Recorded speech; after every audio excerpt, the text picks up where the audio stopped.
finalement. Et moi, je l'entends, je le comprends, et je pense que d'ailleurs, enfin, c'est mon point de vue, je pense que la dernière, en tout cas, visite du président Diomaye aurait pu être évitée. On ne peut être que surpris par, pas seulement le ton, mais par la manière dont il demande au patron français de venir au Sénégal, de participer à ce qui va se faire. Bon, on est un petit peu étonné parce qu'on se dit... Aujourd'hui, depuis que la nouvelle ministre est devenue ministre, je ne sais pas, peut-être il y a à peine une semaine, enfin, on est en train de remettre de l'ordre, c'est-à-dire que, en fait, c'est presque écœurant. Quand même, il ne faut pas oublier qu'au Sénégal, à la tête de l'État, se trouve quand même un couple assez atypique. Parce que, en fait, si ce n'est par défaut, aujourd'hui, peut-être qu'on aurait eu une relation inversée. C'est-à-dire que c'est Sonko qui aurait été aujourd'hui président et peut-être Diomaye Faye, Premier ministre. Cap pour le Sénégal, et oui, avec Sonko donc, et Diomaye Faye, donc entre rupture et continuité, la diplomatie de Faye et la stratégie populaire de Sonko sont-elles compatibles? On regarde une vidéo et puis on revient. Il était attendu à Paris le 23 septembre pour un forum d'investisseurs.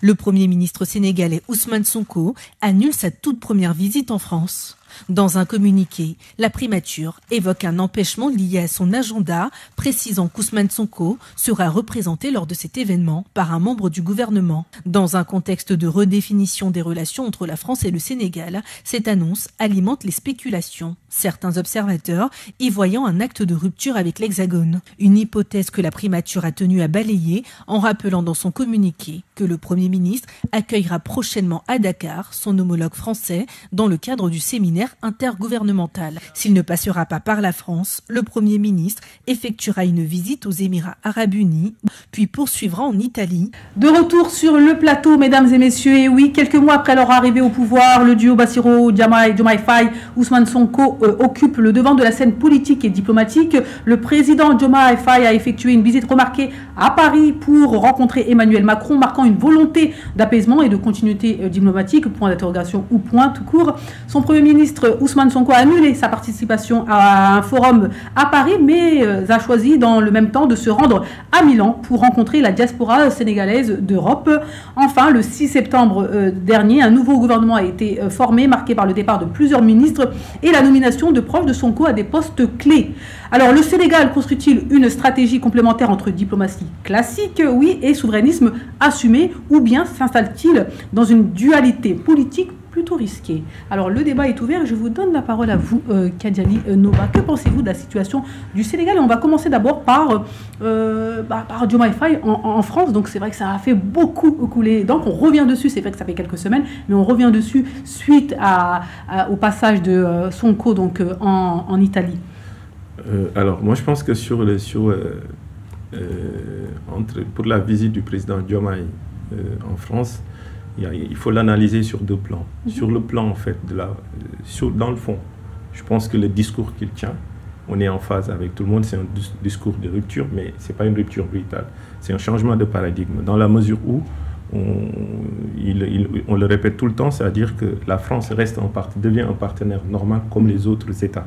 Donc aujourd'hui... C'est les signaux qui ressortent de ces différents passages de Diomaye Faye en France? C'est ce qui ressort, en tout cas, nous, dans le fond, quand on l'écoute, quand on lit les communiqués de la présidence, tout ça, c'est clair. Maintenant il ne faut pas aussi occulter le fait que, sur le plan symbolique, si le président Diomaye, en moins de 2 ans de présidence, vient 3 fois en France, les gens peuvent dire, mais sur le plan de la forme, de la communication, est-ce qu'il n'y a pas encore, en fait, est-ce que cette rupture qu'on voulait assumer, qu'on a annoncée, est-ce qu'elle est encore là?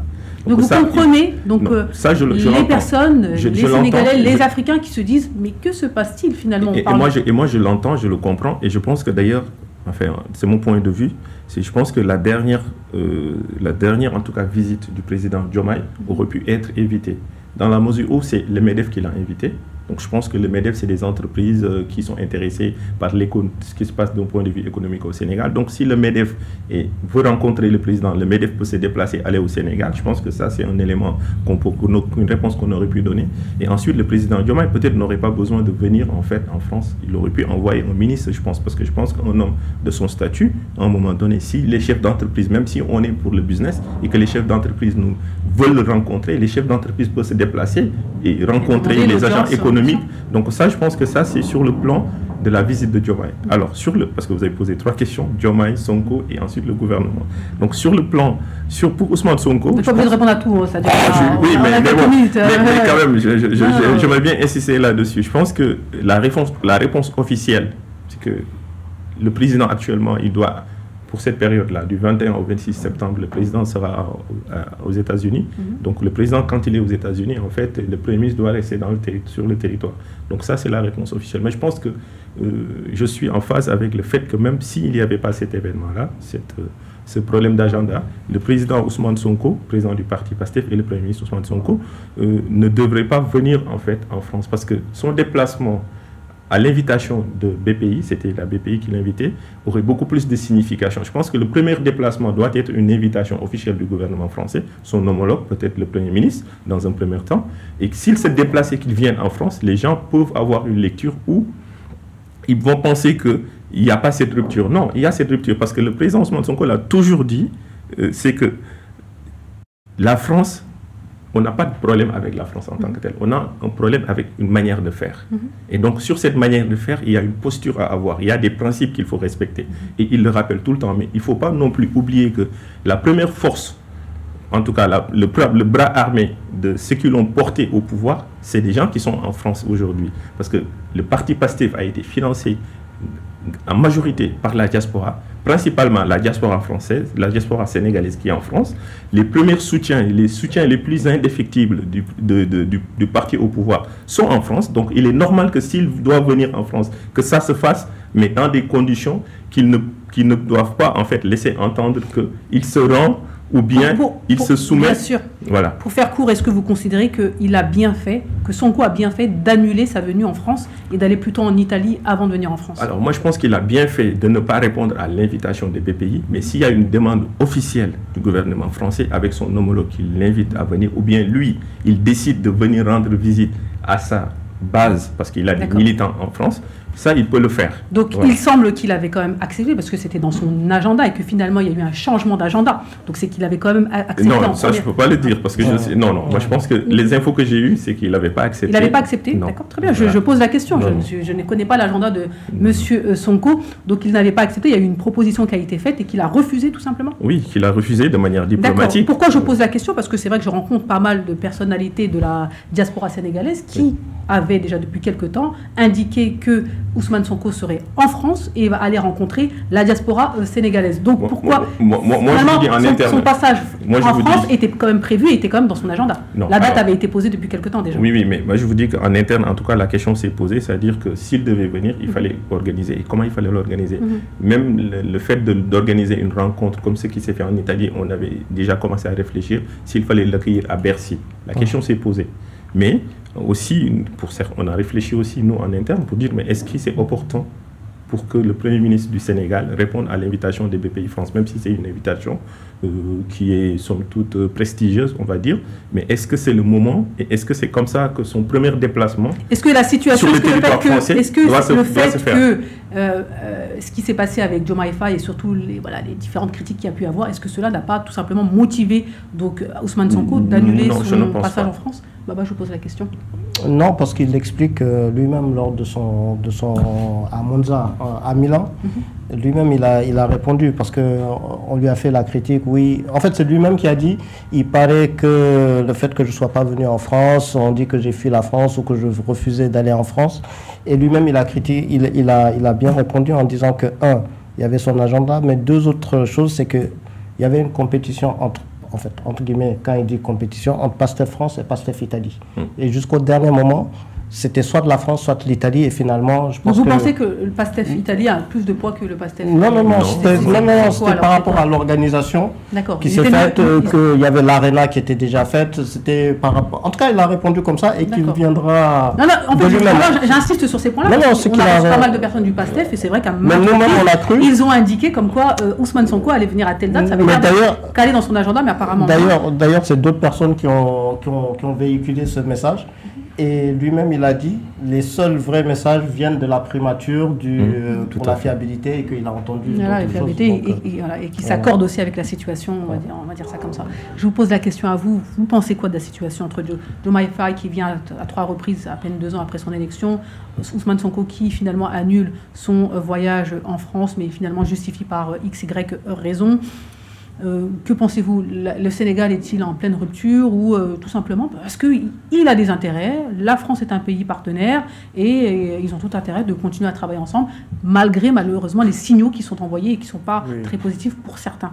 Alors c'est vrai que quand on observe les choses un petit peu avec un petit peu l'observateur extérieur qui n'est pas du PASTEF, voilà, pas du PASTEF, et en tant qu'Africain attaché en tout cas à la souveraineté des peuples, on force est de constater que Sonko essaie un petit peu de contrebalancer, en tout cas c'est mon point de vue, en tout cas peut-être pas seulement la posture, mais la dynamique dans laquelle Diomaye s'inscrit depuis un certain nombre de temps. On a vu par exemple sa visite en Côte d'Ivoire, lorsqu'il est parti avec d'autres chefs d'État rencontrer Trump. Donc beaucoup d'Africains se seraient attendus à ce qu'il ait un discours un petit peu différent. Et si on revient sur le discours qu'il a tenu devant le patronat français, donc en écoutant ces discours, on ne peut être que surpris par pas seulement le ton, mais par la manière dont il demande au patron français de venir au Sénégal, de participer à ce qui va se faire. Bon, on est un petit peu étonné parce qu'on se dit, tout le monde sait que la souveraineté aujourd'hui pour les pays de l'Afrique, notamment de l'Afrique de l'Ouest, ça voudrait dire mettre un petit peu la France à distance, en quelque sorte, c'est-à-dire qu'en tout cas, n'est pas en faire un partenaire privilégié. Alors, on peut entendre que la France soit comme les autres partenaires et qu'il n'y ait pas qu'on lui accorde pas une faveur ou un rôle particulier, mais compte tenu de l'histoire, des habitudes, etc. Si on veut vraiment si le Sénégal veut vraiment s'inscrire dans une dynamique de souveraineté, je pense qu'il faudrait aussi que le symbole aussi compte. Et moi, j'ai l'impression que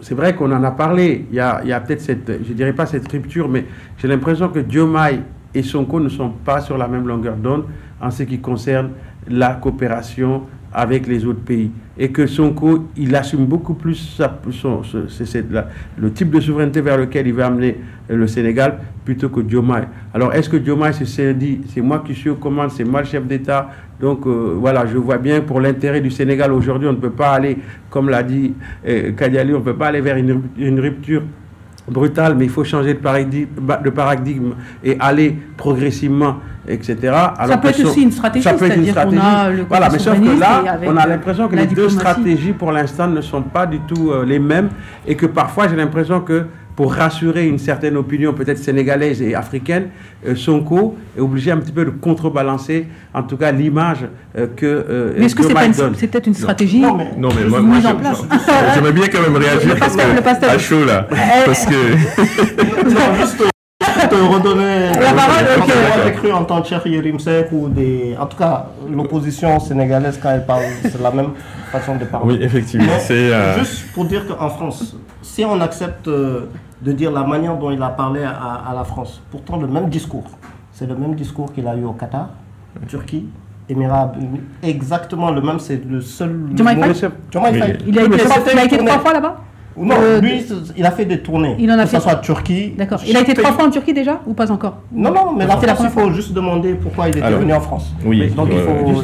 Mais c'est pas la même perception. Les relations que nos pays ont eues avec la France n'ont pas été des relations qui ont été jugées comme étant utiles pour nos populations. Et donc dire ça à des Qataris, c'est pas pareil que dire ça à des Français. Non, mais c'est le même discours pour aller chercher de l'argent. En fait, je ne vois pas, oui. Ouais, alors, c'est intéressant ce que tu dis, Baba, je suis d'accord avec toi, mais j'ai l'impression à chaque fois, le discours que je viens d'entendre, c'est comme si on voulait opposer à chaque fois Ousmane Sonko et Diomaye. Non, mais la posture, c'est la posture, c'est-à-dire mais la posture, c'est normal. Ce qui est renvoyé. Aujourd'hui, vous n'allez pas nous dire ici sur le plateau. Oui, voilà, le résultat, exactement, c'est pour ça que ça peut être une stratégie. Mais quand on regarde la posture de l'un et la posture de l'autre, on considère que, vous l'avez même dit ici sur le plateau, à savoir que des fois, ils se chamaillent, mais néanmoins, ils arrivent à se rabibocher. Mais néanmoins, s'ils se chamaillent, c'est qu'il y a quand même des différences d'opinion, de vision, etc. C'est la démocratie, effectivement. J'irai pas jusque-là déjà. Je pense qu'il n'y a pas une différence d'opinion. C'est deux hommes différents du point de vue du style, en fait. Diomaye, c'est quelqu'un d'un peu plus posé, d'un peu plus...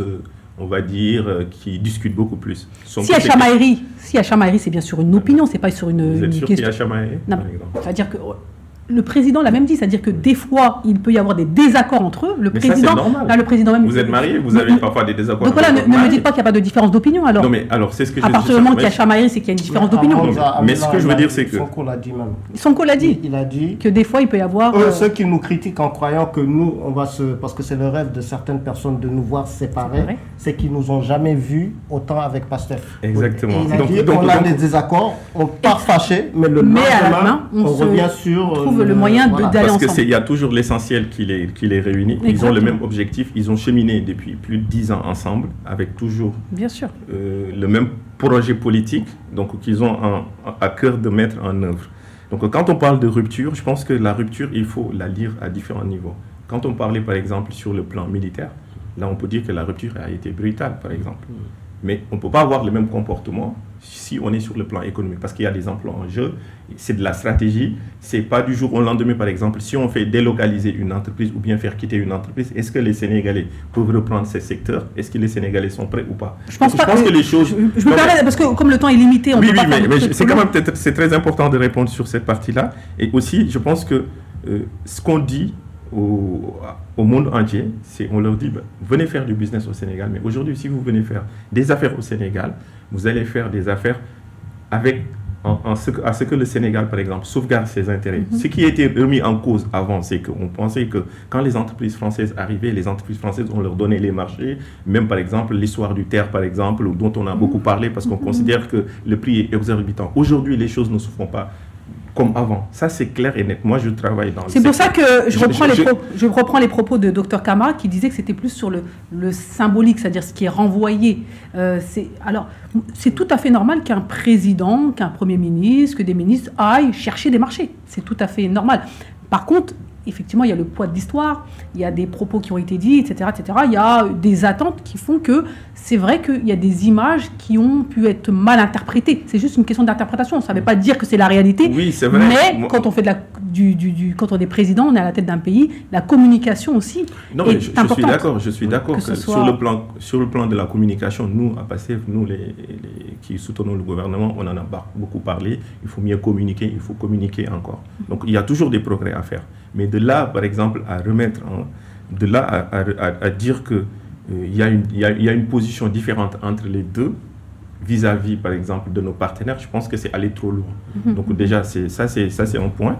Le deuxième point que je voulais dire aussi, c'est Ousmane Sonko, quand il n'a jamais accepté, il n'a jamais déjà confirmé la décision de dire que je venais en France. Donc beaucoup parlent d'annulation, mais je pense que si on parle d'annulation, ça veut dire qu'on aura déjà accepté et puis de faire marche arrière. Et pourquoi il accepterait donc l'Italie et pas la France? L'Italie, il a expliqué. Moi, la première fois quand j'ai rencontré Ousmane Sonko ici en France, c'était en 2019. Donc avant, il avait l'habitude de venir en France tous les 2 ans. Et donc parmi par exemple, les proches collaborateurs en fait d'Ousmane Sonko, on peut prendre par exemple le gars qui dirige le BOSC, c'est un bras droit d'Ousmane Sonko, celle qui vient d'être nommée d'ailleurs porte-parole du gouvernement et des relations avec les institutions, c'est elle qui dirigeait Marie-Rose Faye, c'est elle qui dirigeait le MONCAP en fait France. Donc quand on voit que parmi les collaborateurs d'Ousmane Sonko, il y a des gens qui ont travaillé ici, qui connaissent bien la France, parfois c'est des binationaux, pour vous dire qu'en réalité, une des bases du PASTEF au niveau de la diaspora, c'est la France. Donc Ousmane Sonko viendra en France. C'est pour ça que c'est étonnant. En fait, je pense que les gens veulent forcer certaines idées ou bien un agenda. Mais la question, c'est qu'on sait qu'on va l'avoir en France, il viendra, il nous a déjà dit ça plusieurs fois. Mais on l'attendait il y a quelques semaines. Les Sénégalais de France ne sont pas plus légitimes à attendre à recevoir une visite du président que les Sénégalais d'Italie. Donc il l'a fait en Italie, il y a une décision qui a été prise. Moi, je respecte. Et donc on attend qu'il arrive en France. Donc après, quand on met tout ça dans dans le contexte, forcément, il y a des questionnements qui en sortent. Oui, alors, Aïcha Maman, je vais bien l'entendre qu'en tant que cadre de PASTEF, c'est tout à fait normal qu'il défende l'idée que c'est un parti où il y a de la cohésion, etc. Mais quand même, il ne faut pas oublier qu'au Sénégal, à la tête de l'État, se trouve quand même un couple assez atypique. Parce que, en fait, si ce n'est par défaut, aujourd'hui, peut-être qu'on aurait eu une relation inversée. C'est-à-dire que c'est Sonko qui aurait été aujourd'hui président et peut-être Diomaye Faye, Premier ministre. Voilà, si les choses... Mais l'histoire a fait que c'est Diomaye que les circonstances ont fait élire parce que Sonko était empêché. Mais donc Sonko, dans sa position, et moi je veux pas en démordre là-dessus, il estime que c'est la vision, c'est lui. Que la politique, c'est lui. Et qu'il n'est pas là pour exécuter. Mais voilà, et par anticipation pour l'avenir, et je pense que Sonko, il a aussi raison de chaque fois de rectifier le tir si tir y a rectifié, mais en tout cas de continuer à donner la posture du panafricaniste, du souverainiste, y compris dans le symbole, chose dont ne se préoccupe pas beaucoup Diomaye. Alors moi je ne souhaite pas que le Sénégal aille vers une situation difficile à la tête au sommet de l'État, je ne le souhaite pas. Mais la réalité c'est qu'on sait qu'il y a vraiment Sonko, c'est lui la vision et au fond c'est lui qui doit porter le flambeau. Et il faut que Diomaye accepte d'être le président de façade. La parole après cette attaque massive. Il est normal, n'oublions pas qu'Ousmane Sonko c'est le leader politique du président. Donc c'est tout à fait normal que quand Sonko parle et Sonko se déplace, je dirais même il y a un message idéologique qui est derrière. Bien sûr. Donc c'est pourquoi je pense que le premier déplacement d'Ousmane Sonko en France ne pouvait pas se faire dans ces conditions-là. Une invitation des BPI France pour qu'Ousmane Sonko vienne en France. Je ne pense pas que ça puisse se faire dans ces conditions-là. Oui, mais dans ce cas-là, pourquoi Diomaye lui a accepté de venir à une invitation du MEDEF comme... Oui, mais parce que n'aurait pas dû accepter dans ce cas-là. N'oublions pas une chose. N'oublions pas une chose. Parce que le Sénégal... Non, mais quelle est la différence finalement entre la BPI et le MEDEF? J'apporte juste une clarification. C'est que déjà, on est dans le domaine, en fait, des affaires étrangères. C'est le domaine de prédilection du président de la République. Donc, le Premier ministre, quand il intervient... Non. Je dis, en fait, quand le président de la République du Sénégal sort du Sénégal et se déplace à l'étranger, ça, c'est dans le domaine des affaires, en fait, dans le domaine régalien du président de la République. Ça, c'est la première chose. Donc, c'est tout à fait normal que Diomaye vienne en France à l'invitation.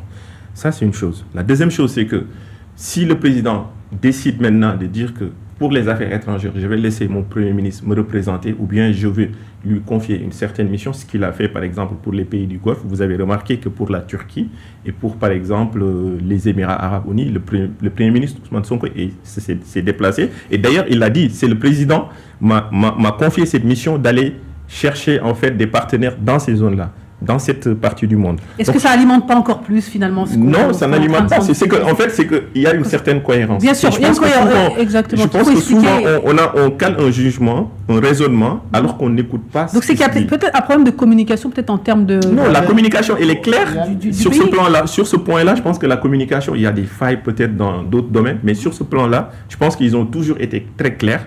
Et les rôles sont bien répartis, chacun sait ce qu'il doit faire. Encore une fois, ce n'est pas la première fois qu'ici, sur le plateau de l'Afrique, dans tous ces États, on parle donc de ce duo qui semble avoir des divergences ou des différences. Il y en a qui ont parlé de divorce. Voilà, ce n'est peut-être pas le cas et on n'espère surtout pas que ça soit le cas. Même par rapport à, il faut revenir un petit peu par rapport à la composition, au remaniement ministériel. On peut clôturer avec ça, exactement. Puisque tout le monde sait que Sonko voulait tout de suite la tête du ministre de la Justice parce qu'il estimait que pour un certain nombre de choses, d'attaques dont il faisait l'objet, que les gens laissaient faire, etc. Donc la polémique qu'il y a eu il y a à peu près un mois et demi, c'était aussi, il attendait que le président puisse avoir une autre attitude, etc. Même si le président dit, oui, on est dans un état de droit, la justice est indépendante, mais voilà, moi j'interprète ce remaniement, notamment le départ du ministre de la Justice, comme étant, comme si, en tout cas dans le bras de fer, même si vous ne voulez pas le reconnaître, que c'est Sonko qui, pour l'instant, l'emporte. Non, mais le ministre de la Justice est parti. Sur ce point, ce qu'il faut pas oublier, c'est que le ministre, en fait, de la Justice qui est parti, c'est un homme intègre. Personne ne remet en cause son intégrité. Mais je pense qu'en fait, ce qui faisait son avantage quand il était procureur, c'est un type, ça l'handicape un peu en étant ministre. Parce qu'il était ministre en se comportant comme un procureur avant. Parce qu'un procureur, il voulait tenir toujours mon indépendance, alors qu'on oublie qu'en fait, c'est une autorité. Un ministre, c'est une autorité politique qui dépend du Premier ministre et du Président de la République. Donc forcément, il faut prendre des aspects politiques dans l'exercice de ses fonctions ministérielles. En revanche, c'est justifié. Donc, vu que nous sommes presque au terme de cette partie-là, oui. Vous considérez, est-ce qu'aujourd'hui, vous considérez qu'il y a eu un remaniement qui peut être perçu comme une consolidation du camp Sonko? Est-ce que moi je pense que ce remaniement va au-delà même de la consolidation. Baba, je vous laisse la parole, Baba. Oui, non, mais non, pour moi, c'est ce qu'il fallait faire. Et c'est ce qu'il a fait. Et c'est ce qui a été fait. Et aujourd'hui, parce qu'au Sénégal, on parle beaucoup de cette façon de liberté, etc. Mais aujourd'hui, depuis que la nouvelle ministre est devenue ministre, je ne sais pas, peut-être il y a à peine une semaine, enfin, on est en train de remettre de l'ordre. C'est-à-dire que, en fait, c'est presque écœurant. Le rapport du CENTIF, on ne peut pas en parler ici. Oui. Mais les milliards qui ont été détournés, le nombre de morts qu'il y a eu, les dernières personnes qui sont... D'ailleurs, la plupart sont parties, et c'est pour ça que là aussi, je n'étais pas d'accord le fait de laisser partir des ministres. Mais on ne se rend même pas compte des 5 000 milliards de dettes cachées. Le dernier ministre... Donc ça veut dire quoi? Ça veut dire qu'enfin, avec un nouveau gouvernement, avec un gouvernement Sonko, comme il le souhaitait, les choses sérieuses vont démarrer au Sénégal. Et en train de démarrer. Non, mais les choses sérieuses ont démarré, et je pense que même ce remaniement n'est pas que pour consolider Sonko, c'est un remaniement aussi institutionnel, parce que quand on regarde, il y a un ministère aussi qui a été créé, le ministère des infrastructures. Donc ça veut dire qu'il y a une réflexion derrière en réalité. Ils ont pu tirer aussi les leçons ou bien les blocages qu'il y a eu en fait pendant ces 15 mois en fait de présidence. Donc peut-être là on est pris par le temps, mais j'aurais bien aimé quand même qu'on développe un peu ce point où on sait que il y a quand même une réflexion, une architecture qui est définie pour fluidifier déjà, pour enlever par exemple certains... En tout cas, l'opposition dénonce quand même une certaine mainmise du Premier ministre. Ils sont voilà. En tout cas, voilà. Mais l'opposition n'existe pas pour le moment au Sénégal.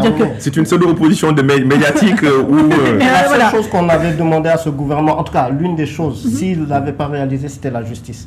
Et au moins pour la première fois dans la hiérarchie, le ministère de la Justice arrive en deuxième position. Première même position. Oui, mais en plus, non, parce qu'en fait, il y a... C'est Madame Yacine Fall qui est en première, en fait, au niveau du protocole. Ok, mais en tout cas, les informations ont été données. Nous sommes au terme de cette émission.